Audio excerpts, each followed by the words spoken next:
Salutations frères et sœurs, salutations à ceux qui sont de passage. Aujourd'hui nous allons toujours dans Kalatambale, le seul récit authentique, Bible, donc qui oblitère les autres Bibles, qui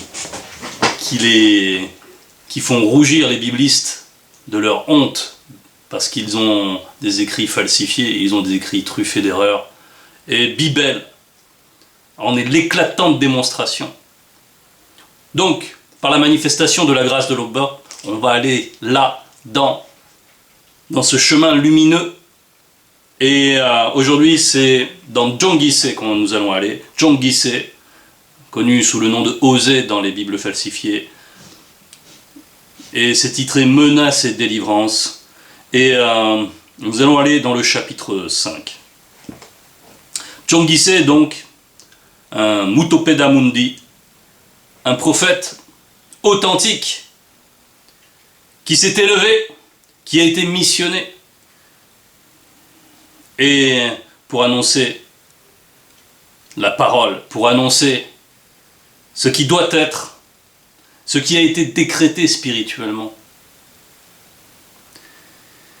Et donc, ici, Jongise, il dit, quand tu étais jeune, virgule, avant de perdre ton innocence, Mutatedi, l'entité t'aimer. Et là, tout de suite, il y a un pincement. Là, on s'adresse ici au peuple noir. Quand tu étais jeune, avant de perdre ton innocence, Mutatedi, t'aimer. Donc là, on rappelle un souvenir. On rappelle le souvenir d'un état de conscience lointain, duquel on s'est éloigné. Et on nous parle de jeunesse, d'innocence. Il faut se rappeler que Jokisabe prend en exemple l'obéissance et la foi de l'enfant initié, quand il le met au centre par rapport à ses apôtres, pour leur montrer quelle est la bonne disposition spirituelle. Eh bien, c'est encore là ce dont on parle. Donc, il y a cette disposition. Il y a eu un temps où le peuple noir était connecté, c'est ce que nous allons voir au verset 2, mais tu as perdu ton innocence, et tu t'es éloigné de la source naturelle. Donc la connexion, c'est par rapport à cette source naturelle. Cette source naturelle, c'est le lien avec le mundi, avec le verbe en tant qu'esprit. Donc, en tant qu'Esprit Saint, il y a cette connexion, cette vie de l'esprit. Il y a tout ce que peut apporter la source naturelle, tous les fruits de l'esprit, justement. La joie, la bonté, la justice. Il y avait donc cette vie de la grâce manifestée de l'Oba. Et aussi, donc, on nous parle donc d'une source naturelle, on souligne bien naturelle parce que, effectivement, il y a aussi l'héritage intrinsèque à la nature même de l'homme noir, car l'homme noir est le descendant de Moto. Moto, c'était, et c'est toujours, mais quand il était dans le visible, il était noir, bien entendu. Il était noir. Même les scientifiques qui racontent grandement du n'importe quoi, ils sont obligés de l'admettre que le berceau de la civilisation, c'était les Noirs. Le berceau de la civilisation. Donc là, on remonte à un temps originel. Et donc, on nous rappelle ici qu'il y a eu un déplacement, mais tu as perdu ton innocence et tu t'es éloigné, donc il y a le déplacement, la notion de déplacement, de la source naturelle. Alors, la source naturelle, oui, bien sûr, ça représente le mot verbe, comme nous l'avons dit, mais ça représente aussi l'héritage intrinsèque au fait d'être noir, à la génétique noire. Oui, la spiritualité est une question de race, et ça n'a rien de raciste, c'est juste un fait. C'est juste l'ordre établi par le Verbe. Qui a un problème avec ça? C'est lui qui raisonne selon les critères, les idéologies ambiantes, tout ce qui est la propagande, tout ce qui est les pensées contaminées. Non, ce n'est pas du racisme, c'est simplement ce qui est. L'homme noir, l'homme originel. C'est celui qui est de cette source naturelle, qui est sorti de moto. Donc, pourquoi on insiste là-dessus? C'est aussi beaucoup parce que si on s'est éloigné de la source naturelle, c'est pour boire d'autres eaux, des eaux étrangères. Parce que l'eau, donc, si ça représente le verbe, ça représente aussi l'enseignement du verbe. C'est pourquoi on va voir une facette de cela. On va aller dans Biala 5, verset 15. Biala 5, verset 15. Et ici, on nous parle de la femme. Aime ta femme selon le verbe, c'est le titre du passage dans Biala Bamunia.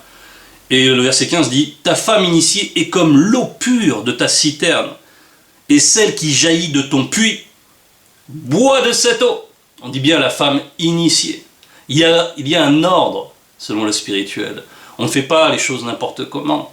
On ne s'unit pas n'importe comment. Il y a un ordre. Il faut que l'union soit reconnue spirituellement pour qu'elle puisse exister véritablement, spirituellement, dans le visible, et même dans le visible de la chute. Et là, on compare cette femme initiée, et comme l'eau pure de ta citerne, et celle qui jaillit de ton puits. Donc, là, on nous parle de cela pour une chose bien précise. C'est qu'il faut rester dans la perpétuation génétique. Parce que sinon, bien sûr, si on boit d'autres eaux qui vont représenter les autres races, les blancs, les sans-mêlés, quand on commence à se mélanger, déjà, bon, on enfreint la loi, bien sûr, mais la dégradation est terrible, terrible. Mais, bon, on va le comprendre aussi, à travers un autre verset de Biala Bamunia, qu'il y a aussi d'autres profondeurs. Et on va aller au chapitre 9, au verset 16 et 17. Que celui qui est stupide entre ici, point d'exclamation. Donc là, c'est l'invitation de la sottise, et on la compare à une femme au verset 13. Une femme stupide et possédée, agitée par les Mengu Mamadiba. Mais on reprend notre verset 16. Que celui qui est stupide entre ici, point d'exclamation. Elle dit à celui qui est dépourvu de sens, l'eau volée est douce, et le pain mangé en cachette est agréable. L'eau volée est douce. Donc là, on nous parle d'une eau qu'on dérobe, qu'on vole, qu'on s'approprie de manière illégitime. On nous parle d'une eau qui est contaminée, qui enseigne le vol, qui enseigne le mensonge, qui enseigne l'iniquité. Et le pain mangé en cachette est agréable. Le pain, on sait que ça représente aussi l'enseignement.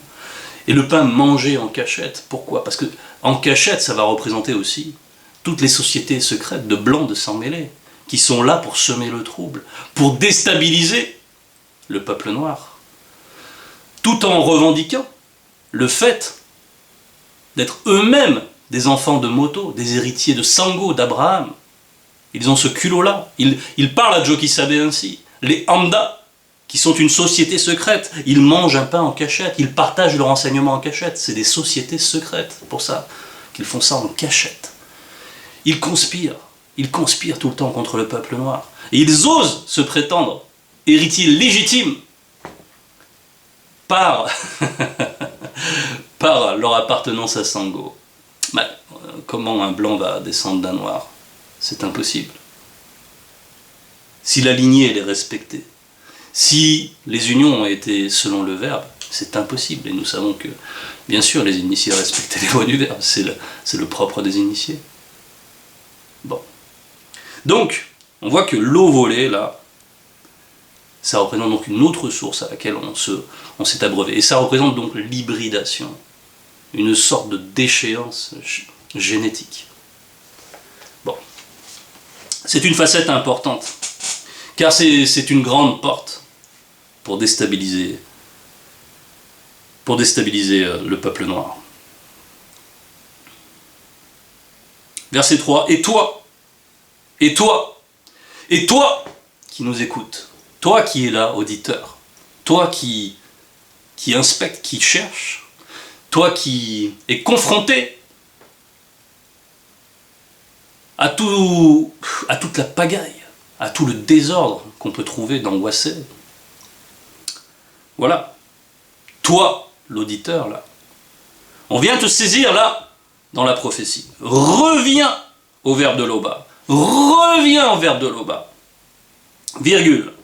Garde la piété et la justice. Virgule. Et espère toujours en Loba. Bon. Donc dans le reviens, là on te présente un chemin pour revenir, pour te reconnecter à la source originelle. Ce chemin-là, c'est le chemin de la repentance. Et il t'est offert par la manifestation de la grâce de Loba. Aujourd'hui, présentement, c'est pour ça que là, ce qui était valable du temps de Jong-il-sé, il y a une résonance, il y a une actualité de la prophétie. Et toi, reviens donc, ce revenir là, on a dit c'était le chemin de la repentance. Garde la piété et la justice. Vis la vie de l'esprit. Toi qui cherches la vérité, vis la vie de l'esprit. Viens là. Viens respirer ce qu'est la loi pure. Oui. Respire. Respire la véritable spiritualité. Vis la spiritualité authentique. Sois connecté au verbe de Loba. Reviens à la maison.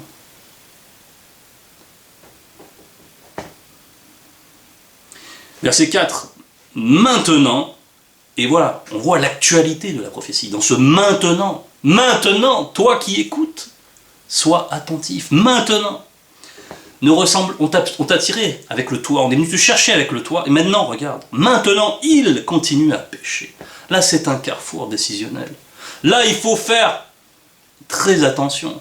Soit tu appartiens à ce il qui continue à pécher, qui continue à errer, à tout vent de doctrine, dans le n'importe quoi. Soit tu acceptes que l'enseignement qui émane du Mouledi est pur, que la science qui émane de notre Mouledi te restaure de fond en comble, qu'elle te juge, esprit, âme et corps, à la jointure, le verbe te sonde quand tu écoutes les enseignements du Mouledi. Tu le sais, c'est comme ça, il est le verbe. Comment pourrais-tu échapper? Admets-le. Et détourne-toi de cette masse qui fait du n'importe quoi. Maintenant, ils continuent à pécher, virgule. Ils se font avec leur argent des images en fonte, des idoles, de leur folie. Toutes sont les œuvres des artisans. Bien, on voit qu'il y a toutes sortes de doctrines. On voit les kémites qui ont surgi de manière quasi concomitante à la survenue de l'œuvre de notre Mouledi. Ça a pris de l'ampleur avec Internet aussi. C'est une sorte de contre-mesure du monde occulte. Et qu'est-ce que vous enseignent encore les kémites? À aller vénérer des statuettes, à faire des gestes, à vénérer des choses dont vous ne connaissez même pas l'origine. Comme si l'Égypte était le berceau de l'humanité. Alors qu'on sait très bien que déjà l'Égypte était héritière d'Éthiopie, que tout ce qu'ils ont construit là-bas c'était des non-initiés. Bibel dénonce cela déjà en profondeur. Donc on voit qu'il y a des cultes encore, à nouveau, qui arrivent pour encore promouvoir l'idolâtrie. Il y a ceux qui restent dans le catholicisme enferré, qui bien sûr sont des idolâtres, ils s'agenouillent, ils prient avec toutes sortes d'objets. Donc ils ont cette masse-là qui pêche, cette masse-là, justement, elle est soucieuse d'avoir un support physique à vénérer. Elle est soucieuse de bâtir quelque chose, pour justifier leur existence. Mais toutes leurs œuvres seront réduites à néant. C'est ce qu'on voit au verset 5. C'est pourquoi ils seront comme la nuée du matin, comme la rosée qui bientôt se dissipe, comme la balle emportée par le vent, comme la fumée qui sort d'une fenêtre. Donc, leurs œuvres ne servent à rien, et eux-mêmes, ils sont rien. Ils sont rien. On le voit là.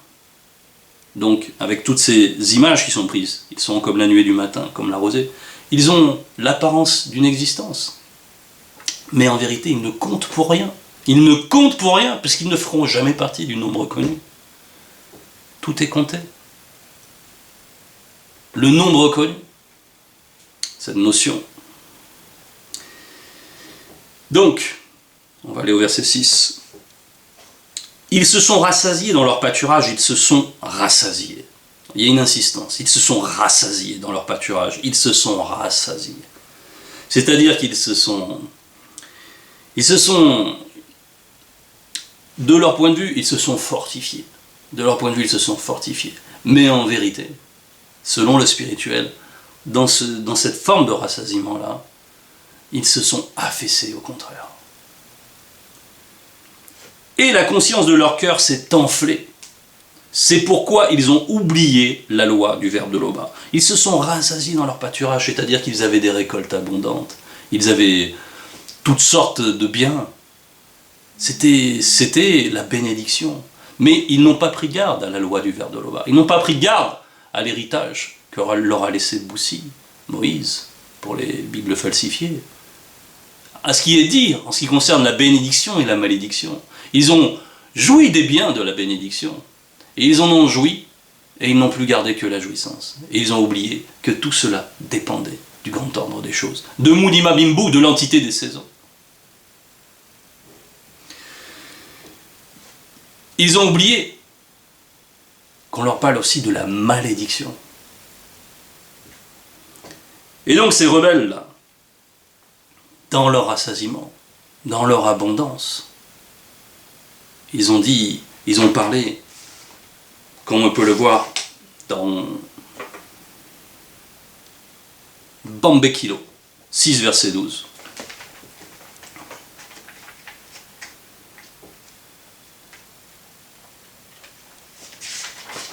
Bambekilo,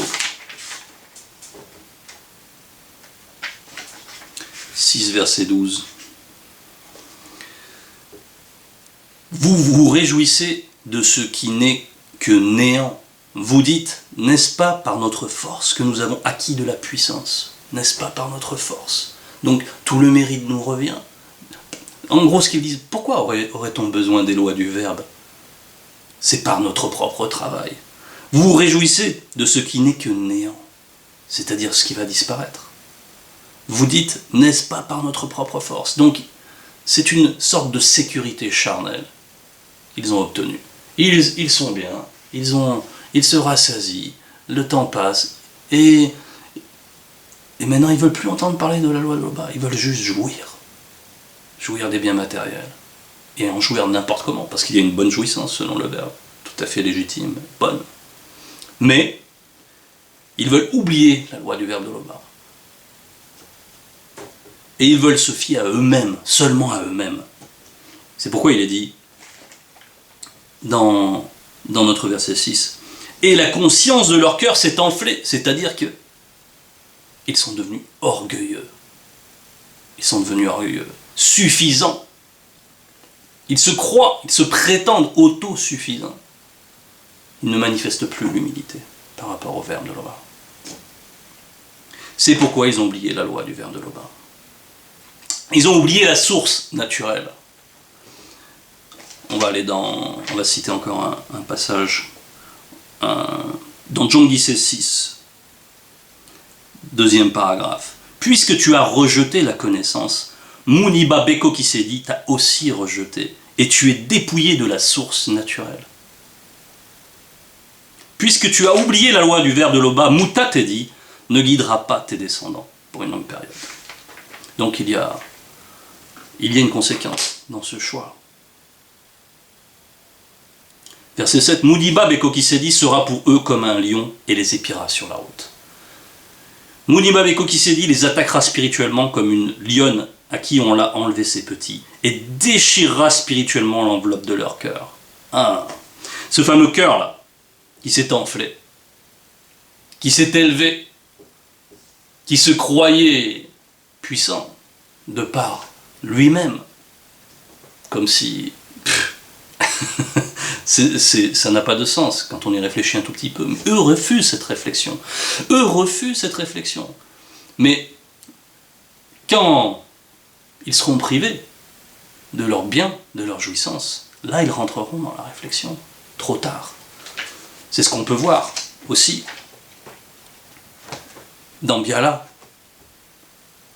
verset 7, 12, verset 7, dans les malédictions. Vous souffrirez de dépérissement, d'inflammation et de fièvre. Muniba Mimbu, l'entité des saisons, provoquera spirituellement la sécheresse, entre parenthèses, réflexion. Réflexion. Cette réflexion que vous ne voulez pas avoir, vous qui voulez vous détourner des enseignements du Mouledi. Vous qui voulez fermer les yeux, boucher vos oreilles. Faites attention. Donc, vous refusez la réflexion. Et là, ici, il est dit que Muniba Beko Kisedi les attaquera spirituellement comme une lionne à qui l'on a enlevé ses petits. Bon, on voit que, bien sûr, c'est l'entité en charge des châtiments du domaine de la nature, Muniba Beko Kisedi, mais dans le châtiment, il y a encore l'amour. Parce que là, on dit comme une lionne à qui l'on a enlevé ses petits. Donc, il y a la fureur de cette lionne, bien sûr, mais il y a la cause aussi. Il y a l'amour.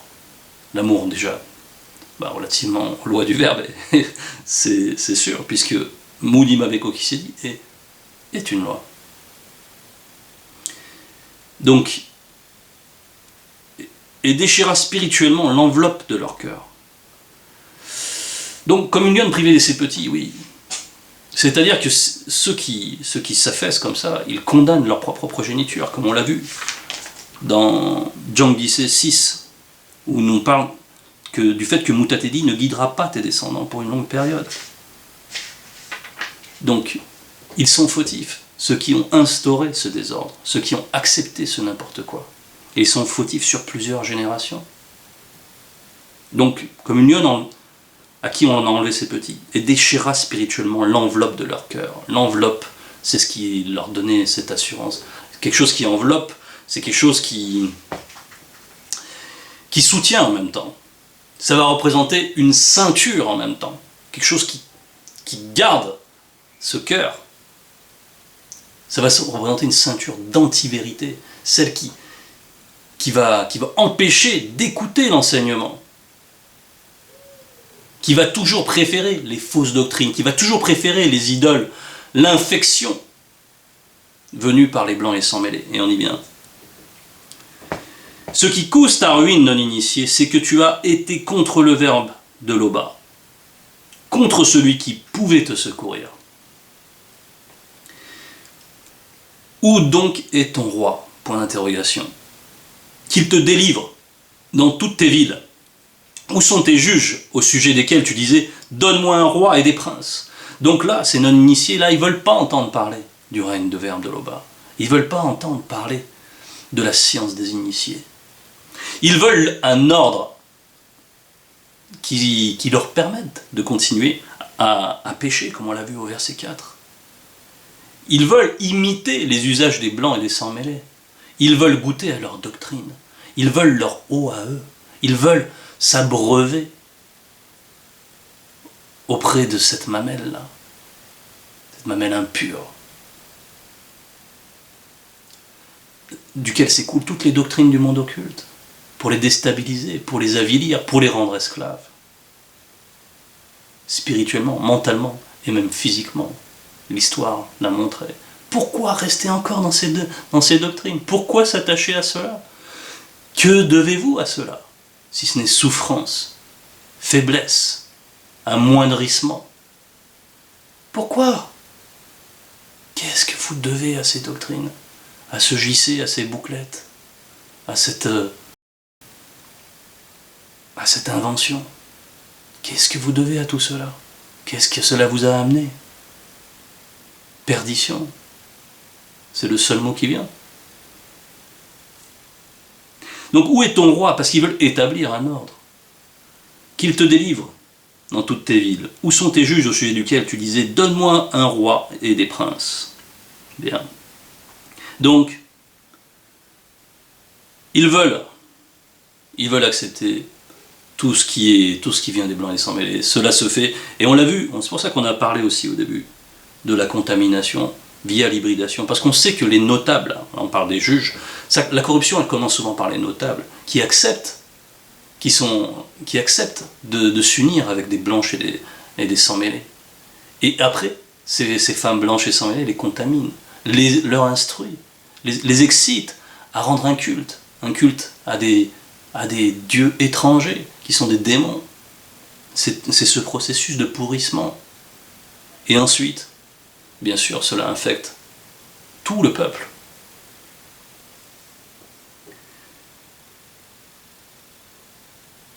Verset 11, le non-initié sera puni par Mouliba Beko qui s'est dit, parce qu'il s'est révolté contre le verbe de l'Oba. Cela doit servir d'exemple. Aujourd'hui, ne vous révoltez pas. Ayez au moins l'humilité d'examiner. Faites, dans vos Bibles, on vous parle des chrétiens de Béret, examinez ce que dit le Mouledi. Vous verrez, ce n'est que pure vérité.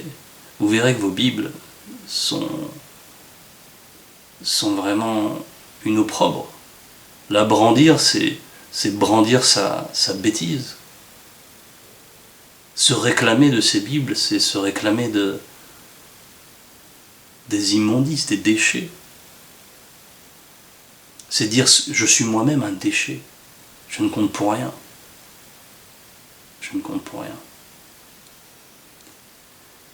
C'était le message. Prenez-le dans le bon sens, parce que, bien sûr, il y a menace. Mais le but de la menace, pour certains, c'est la délivrance. Honneur et gloire à l'Oba seul.